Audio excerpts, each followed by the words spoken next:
नमस्कार. सिंह राशीच्या जातकांनो, 14 जुलैची ही अमावस्या तुमच्या आयुष्याला एक नवी कलाटणी देणार आहे. ग्रहांची अशी काही चक्र फिरत आहेत, ज्यामुळे पुढचे 5 दिवस तुमच्यासाठी अत्यंत संवेदनशील आणि तितकेच महत्त्वाचे असणार आहेत. एका बाजूला सुवर्णकाळ तुमची वाट पाहत आहे, तर दुसऱ्या बाजूला एक छोटीशी चूक तुम्हाला मोठ्या संकटात टाकू शकते. पुढे जाण्यापूर्वी मला तुम्हाला एक मनापासून प्रश्न विचारायचा आहे. गेल्या काही दिवसात तुमच्यासोबत असं घडलंय का, की तुम्ही एखाद्या व्यक्तीला खूप मदत केली, पण त्या बदल्यात तुम्हाला फक्त मनस्ताप मिळाला किंवा अगदी हाताशी आलेला नोकरीचा, जमिनीचा किंवा पैशांचा व्यवहार शेवटच्या क्षणी फिसकटला आहे? जर असं घडलं असेल, तर कमेंट बॉक्समध्ये हो किंवा नाही नक्की लिहा आणि तुमची समस्या सांगा. कारण आजचा हा व्हिडिओ तुमच्या याच प्रश्नांची उत्तरं देणार आहे. सिंह रास ही सूर्याची रास आहे. सिंह राशीचे लोक जन्मतःच स्वाभिमानी, कष्टाळू आणि राजासारखे जगणारे असतात. पण सध्या तुमच्या राशीच्या कुंडलीत ग्रहांचा एक मोठा संघर्ष सुरू आहे.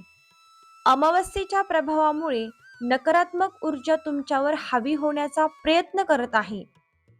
तुम्हाला कष्टाचे फळ मिळत नाहीये आणि मन विनाकारण अस्वस्थ आहे.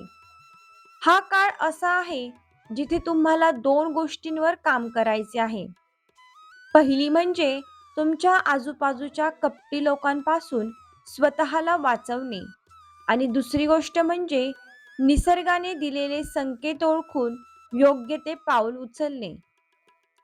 सिंह राशीच्या लोकांचा सर्वात मोठा दोष कोणता माहितीये? तुम्ही भावनेच्या भरात येऊन समोरच्यावर अवाजवी विश्वास ठेवता. या अमावस्येनंतर तुम्हाला तुमच्या जवळच्या नातेवाईकांपासून किंवा मित्रपरिवारापासून विशेष सावधान राहायचे आहे. विशेषतः ज्या व्यक्तींच्या नावाची सुरुवात र, म आणि क या अक्षरांनी होते, त्यांच्या व्यवहारावर बारीक लक्ष ठेवा. दैनंदिन जीवनातील उदाहरण समजा, तुमच्या ओळखीतील किंवा नात्यातील म किंवा र नावाचा एखादा व्यक्ती तुमच्याकडे येतो आणि म्हणतो, भावा, एक चांगली स्कीम आहे, इथे पैसे गुंतव, डबल फायदा होईल. किंवा मला सध्या पैशाची नड आहे, थोडे पैसे उसने दे, पुढच्या आठवड्यात परत करतो. सिंह राशीचे लोक नात्याला जपण्यासाठी लगेच हो म्हणतात आणि स्वतःचे कष्टाचे पैसे देऊन बसतात. पण लक्षात ठेवा, या काळात दिलेले पैसे कधीही परत मिळणार नाहीत. उलट हेच लोक पाठीमागे तुमची निंदा करतील आणि तुमच्या यशाच्या आड येतील. त्यामुळे या 5 दिवसात कोणताही आर्थिक व्यवहार करताना किंवा कागदपत्रांवर स्वाक्षरी करताना डोळे उघडे ठेवा. मित्रांनो, जेव्हा आपल्यावर एखादं संकट येणार असतं किंवा घरात नकारात्मक ऊर्जा वाढते, तेव्हा निसर्ग आपल्याला दैनंदिन जीवनातून काही संकेत देतो. ते नीट समजून घ्या. पहिलं, घरात अचानक मुंग्यांचा वेढा दिसणे. तुम्ही घर कितीही स्वच्छ ठेवले तरी अचानक स्वयंपाकघरात किंवा देवापाशी काळ्या किंवा लाल मुंग्यांचा वेढा दिसू लागतो.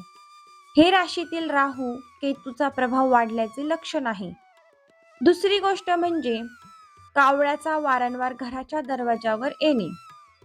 जर एखादा काळा पक्षी किंवा कावळा दररोज तुमच्या बाल्कनीत किंवा दारावर येऊन कर्कश आवाजात ओरडत असेल, तर हे घरात वाद होणार असल्याचे संकेत आहेत. तिसरी गोष्ट म्हणजे उंचीवरून पडल्याचे स्वप्न. रात्री शांत झोप लागलेली असताना अचानक आपण डोंगरावरून किंवा गच्चीवरून खाली पडत आहोत असे स्वप्न पडून दचकून जाग येणे किंवा स्वप्नात कोणीतरी आपला पाठलाग करतंय आणि आपले पाय जमिनीला खिळलेत, आपण पळू शकत नाहीये असा भास होणे. आणि चौथी गोष्ट म्हणजे व्यापारातील दैनंदिन उदाहरण. तुमचे दुकान किंवा व्यवसाय चांगला चालत आहे, रोज ग्राहक येतात, पण अचानक या काळात ग्राहक दुकानात येतील, वस्तू बघतील, किंमत विचारतील आणि काहीही न घेता निघून जातील. म्हणजे गिराकी दारापर्यंत येऊन मोडून जाईल. जर असं होत असेल तर समजून जा की कुठेतरी नजरदोष किंवा नकारात्मक ऊर्जेचा प्रभाव पडला आहे. पण सिंह राशीच्या जातकांनो, सूर्य कधीही ढगामागे जास्त काळ लपून राहत नाही. या सर्व नकारात्मकतेवर मात करून पुढच्या 48 ते 72 तासात तुमच्यासाठी एक सुवर्ण काळ सुरू होत आहे. अडकलेला पैसा परत मिळणार. जर तुमचे पैशाचे व्यवहार अनेक महिन्यांपासून अडकले असतील, तर अचानक समोरून फोन येऊन तुमचे पैसे तुम्हाला परत मिळतील. नोकरी व्यवसायात प्रगती.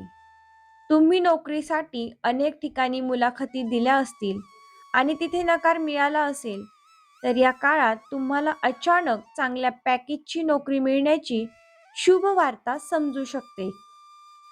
तुमच्या कष्टाचे चीज होण्याची वेळ आता आली आहे.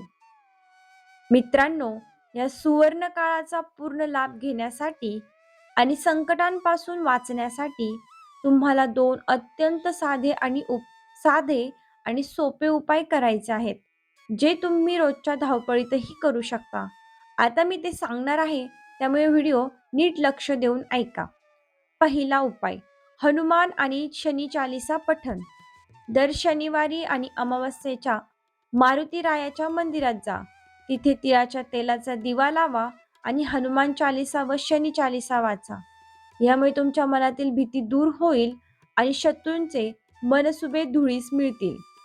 दुसरा उपाय, तांब्याचा छोटा तुकडा सोबतीला ठेवा. सिंह राशीचा स्वामी सूर्य आहे, त्यामुळे घराबाहेर पडताना, मग ते नोकरीसाठी असो वा व्यवसायासाठी, आपल्या खिशात किंवा पाकिटात तांब्याचा एक छोटासा तुकडा किंवा तांब्याचे नाणे नेहमी सोबत ठेवा. हे तुमच्यासाठी पॉझिटिव्ह एनर्जीचे कवच म्हणून काम करेल. सिंह राशीच्या मित्रांनो, वेळ बदलत आहे. फक्त गरज आहे ती थोडी सावधगिरी बाळगण्याची. निसर्गाचे संकेत ओळखा आणि कपटी लोकांपासून अंतर ठेवा. तुम्हाला हा व्हिडिओ कसा वाटला आणि मी दिलेली उदाहरणे तुमच्या आयुष्याशी जुळत आहेत का, हे कमेंट करून नक्की सांगा. व्हिडिओ आवडला असल्यास लाईक करा, चॅनलला सबस्क्राईब करा आणि तुमच्या सिंह राशीच्या मित्रपरिवाराला हा व्हिडिओ शेअर करून त्यांनाही सावध करा. मारुती राया तुमच्या सर्व इच्छा पूर्ण करो. चला तर पुन्हा भेटूया अशाच महत्त्वपूर्ण व्हिडिओ सोबत. पुढील व्हिडिओ कोणत्या राशीवर हवा आहे मला कमेंटमध्ये नक्की सांगा. धन्यवाद. जय बजरंगबली.